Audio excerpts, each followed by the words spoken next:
is as vast as the heavens, your faithfulness reaches beyond the cloud.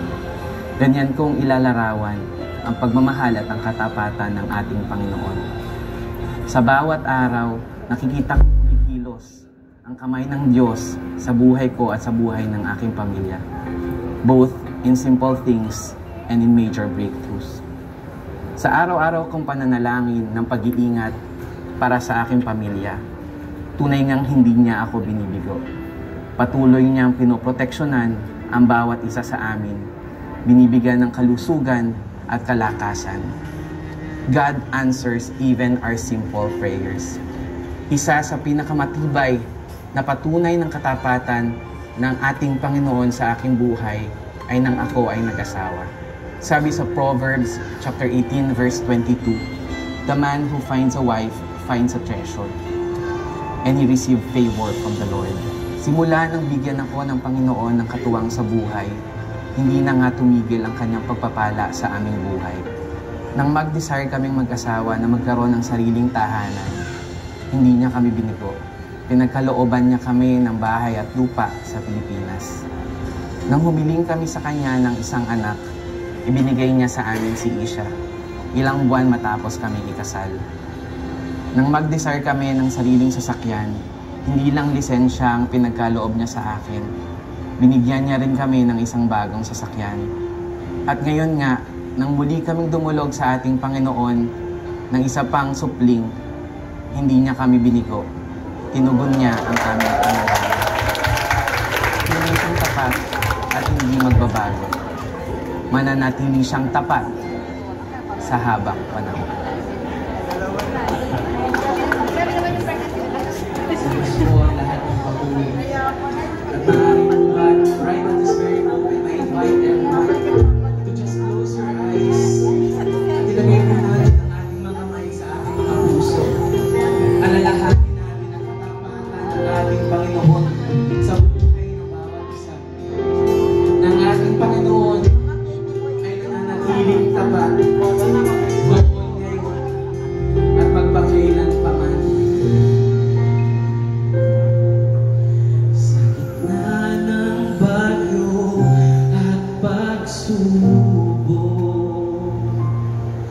Nananatili kang Diyos sa habang panahon. Biyaya mo'y sapat, inialay ang lahat, ika'y tapat, mananatiling tapat, tapat sa pangako mo, tapat sa dalangin ko, tapat sa iyong lingkod, na kailanman di mo binigo, tapat sa iyong salita, puno ng mga himala. Jesus, ika'y tapat kailan pa man.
Jesus, ika'y tapat kailan pa man.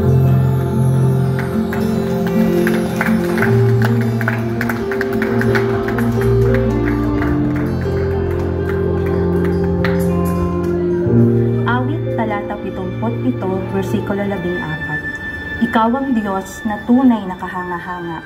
Iyang ginawa mo'y nahayag na sa nilikha. Ako po si Duchy Makainag ng JIL Vera. Unang nagpakilala ang Panginoong Diyos sa akin bilang Diyos ng Himala. 14 na taong gulang po ako nang na-diagnose ng acute rheumatic heart disease o abnormal na paglaki ng puso. Dahil po doon, sinabihan ako ng doktor na hindi na po ako mapapatuloy sa aking pag-aaral. Hindi na rin po ako makakapagkolehiyo at hindi na rin po ako magkakaanak dahil sa tapang na antibiotic na binibigay nila sa akin. Dahil sa sobrang pagod ay pwede po akong atakihin sa puso sa anumang oras. 1 buwan po akong bedridden at dahil po doon ako'y dumulog sa Diyos. Nanalangin po ako't umiyak. Sinabi ko sa Panginoong Jesus, dugtungan mo ang buhay ko at ako'y maglilingkod sa iyo. Nung panahong iyon, binigyan po ako ng panibagong hinig ng Diyos. Binigyan niya po ako ng panibagong lakas. Hindi na po ako nagpa-opera at patuloy na nanalangin sa Panginoon. For the glory of God, ako po ay nakapagtapos ng high school as math and science scholar. Ako po ay nakapasok sa kolehiyo bilang scholar ng bayan.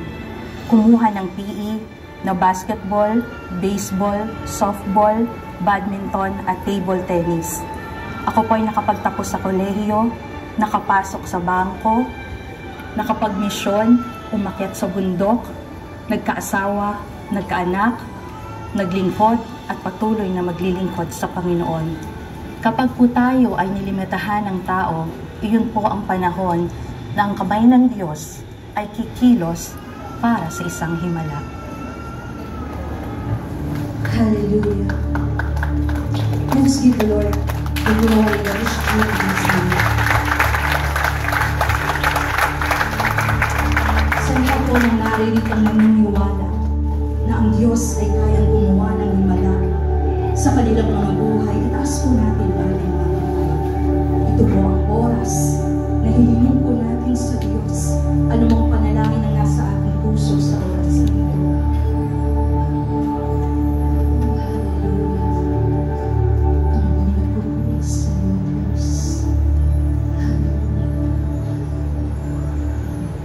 Dakilang Diyos, sinasamba